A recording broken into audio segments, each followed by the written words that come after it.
он хоинони миллате ки дар давлатҳои хориҷа истода санги маломат ба ватани азизамон мезананд, гуфтаниам: мо ҷавонони соҳибистиқлолии кишвар баҳри пойдории сулҳу оромӣ, баҳри гулгулшукуфои тоҷикистони азизи худ саҳми худро гузошта, баҳри ҳифз намудани манфиатҳои миллӣ ҷони худро нисор менамоем.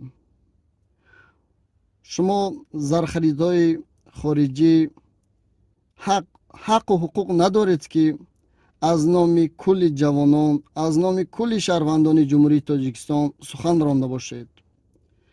мо ҷавонони соҳибистиқлолии кишвар ин амалкарде ки шумо нисбат ба ҳукумати ҷумҳурии Тоҷикистон мекунед, маҳкум намуда барои ҳифз намудани манфиатҳои миллӣ мубориза мебарем. ман ба шумо гуфтанӣ ҳастам: хоинони миллат, мо ҷавонони зодагони даврони истиқлол то ҷон ба тан дорем барои ҳифз намудани манфиатҳои миллӣ талош менамоем ва шуморо бошад низ маҳкум менамоем.